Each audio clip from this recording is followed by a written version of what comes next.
This is the HX Collective Relationships channel, where we explore the complexities of human connection in all aspects of relationships with key stakeholders. Today's thought provoking conversation features Alycia Sutor as she shares authentic relationship stories that have transformed her human experience.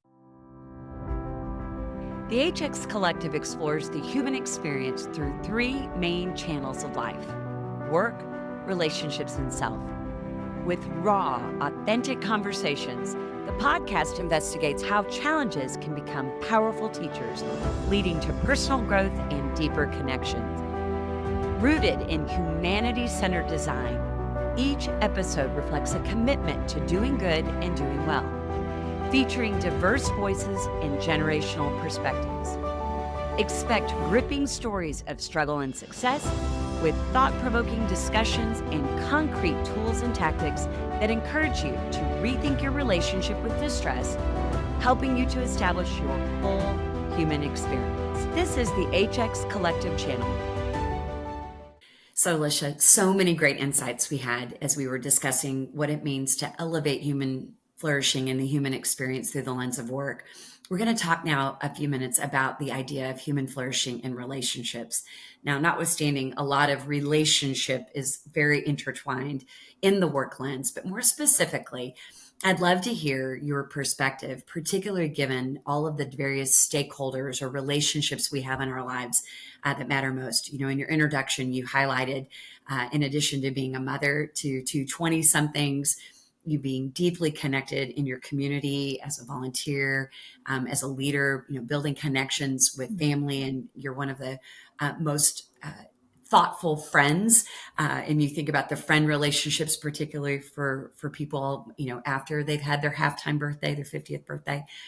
When you think about the idea of human experience and relationships, why is it such a critical focus to put attention on this at this point in time? Yeah. Well, I think in a culture that values individuality so very much that we have to override what society is telling us or has created the conditions around where we can sit in our rooms or our houses and feel like we are connecting with other people because we're doing it through some kind of screen, that it is an imperative to well-being. And there's lots of research that backs this up, that people who have good quality relationships are happier, healthier, live longer, fuller lives on all kinds of metrics. What I think is critically important in order to do that is not to have some marker on your DNA that says you are particularly charismatic or outgoing, or you have the gift of gab, or you happen to have grown up in the right social circles. I think the more important thing is two things. One, being willing to move beyond the discomfort of being in spaces and places where you can connect with people who may or may not look and act and be like you. So the more opportunity we have to engage with people in a meaningful way, we're going to be more successful in building flourishing relationships. And secondly, I think it's cultivating the strength or the muscle of curiosity and wonder. I think curiosity, if I were to take a step back and reflect on advice giving, that notion, and notwithstanding, there was that great episode with Ted Lasso. You remember the episode where he talks about being in an argument with a bully, and he said, you know, instead of confronting it, you know, with conflict, you have to be curious. And curiosity is such a critical piece to our human experience. And in fact, we should talk about that when we talk about self-care as well, because again, I think that's a gift we give ourselves. When you think about putting yourself in places and spaces that maybe are different than what your norms are, or out, you know, outside of your social patterns, you know, that the range of things that can be gleaned and learned can be pretty significant. Yeah. Can you think of a time when you did such such a thing like that, where you put yourself in a place where maybe you were out of your comfort zone, but something really cool emerged relationally for you that, but for that, you wouldn't have that experience in your life. For sure, for sure. Well, I mentioned at the beginning that one of the things that I've been spending some of my post-COVID time doing is re-engaging with an organization that helps formerly incarcerated prisoners get back on their feet and reestablish their lives. This program is called Prison Entrepreneurship Program. It was actually a program that I started volunteering with probably 10, 15 years ago. And then even well before COVID had just sort of stopped volunteering with on a regular basis because the program exists in the state of Texas. I live in the state of Illinois. Life got really busy, and there was a season where I was raising kids and traveling for work, and I just traveling for a volunteer activity was just one more thing that I probably didn't have time for.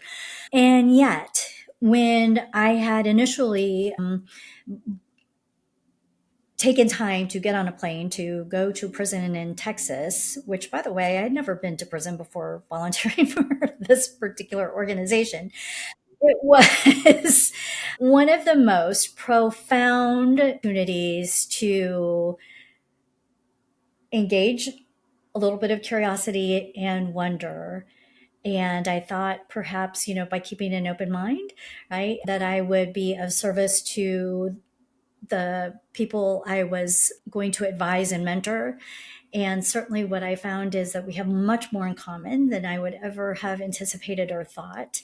And frankly, I've left every single conversation I've ever had with that group of people feeling like they've given me the gift of renewed sense of purpose and direction and seeing what actually really counts that makes life so crazy special and awesome and amazing.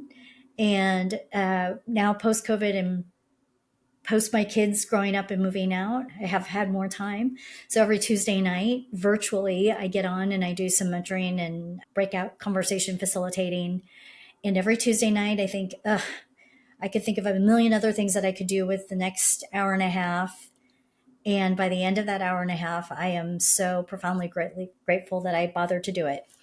And I would say same goes for, some of the other things I volunteer for, where I purposely put myself in interactions with people who have very different backgrounds or experiences, and to see sort of our common humanity. That's been such a gift. But it does require engaging in some of that curiosity and wonder in order to come in with an open mind and an open heart and, right, a willingness to build a relationship with people I otherwise wouldn't intersect with. So that's one thing. I would say the other thing, though, is just paying attention to who's sort of in your pathway day in and day out, which happens, multiple times and I probably learned this most from my dad. When I got to travel around with him, he had this beautiful gift of just paying attention to whoever was standing in front of him, whether that was the employee taking his order at a fast food restaurant, or that was, he was a pastor, the congregant who he was talking to at the moment. And when you recognize that you do this so beautifully all the time, I watch you do it. But when we take a moment to actually see that there is a human standing in front of us, whether it's in the grocery line or it's in the checkout counter, or, right, it's people we're seated with in a meeting, or we happen to be within a networking room. When we see that there are actual human beings standing in front of us, and we engage in an open conversation because we're driven by curiosity and wonder, it's amazing what happens. And my most recent fun example of that is when I was in Africa and I was traveling through Uganda with my kids, and there was a tour guide who was translating for us when we were visiting a village to help an indigenous tribe. And we opened up the conversation and learned some things about him that led to an ongoing relationship that, fast forward a year and a half later, we consider him my third son, or my third child. That wouldn't have happened but for the fact that we just pay attention to who's standing in front of us. That's so amazing. Yeah. Well, it might be a weird segue to go from prisoners and strangers to raising Gen Zers. I don't know, correlation, causation, whatever. But in all truth, Yeah. I can say this, and I'm so glad you brought up, your third child, by, magnetizing a new human into your family. It's such a beautiful thing. What I can say confidently, and our audience should know that I have a front row seat to this. You have adult children that absolutely adore you. And I know so often a big question for people, when we're thinking about human flourishing and the human experience, and just that great desire to find connections with our kids when the adolescent years and the teen years can just be so just draining and difficult. And yet to see the experience once they are out of the home and they're in their 20s now, any perspective or anything that you now know about that relationship as a parent to a child that was as native digital, they've got a whole different life set of experiences from us, as native analogs. Any wisdom or perspective that you can share around relationships and having a thriving relationship with your adult children? Well, I'm sure there's a lot. I suspect that a lot of the success of the fact that I have relationships with my kids that I feel are fairly intimate and close and healthy is because I have always started from a place of deep respect for them as an individual human, even when they were little kids. Doesn't mean that they got to make independent, full decisions, but the notion of sort of respecting their perspective and their experience and their own hopes and dreams, I think gave me the ability to step back and accept them for who they are, not maybe what I would want or idealize as something that my future child should be or do. Coupled again with that notion of curiosity and wonder. So always being curious about what's driving them, or, wondering what's making them engage or not engage in the way that they do, I think gives you a way to kind of distance yourself from some of the personal things that we hold so tightly to as a parent. And then that gives us so much fear and apprehension when things aren't happening in the moment. And the other thing I would say is perspective, because there's so much about, I think, just our society that makes it seem like we should have instant gratification, or that things should happen perfectly all the time now. And that's just not the way. I mean, that's the beauty of raising children, I suppose, is that it gives us that life lesson that it just doesn't work that way. And so they teach us patience and space, and not everything happens right now, but over the course of time. I think we can trust, with enough love and respect and curiosity and wonder, our kids end up making choices and decisions that end up ultimately serving them well most of the time. Yeah. I think that is such an important word, and I think it's a good takeaway word as we think about human flourishing in this. That in addition to curiosity and that sense of having the courage to place yourself in environments that will stretch you relationally.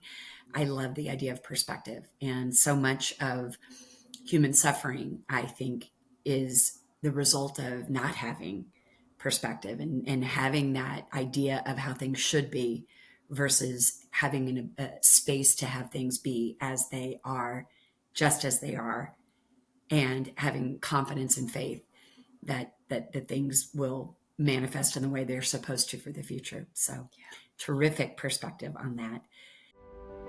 Thanks for being here.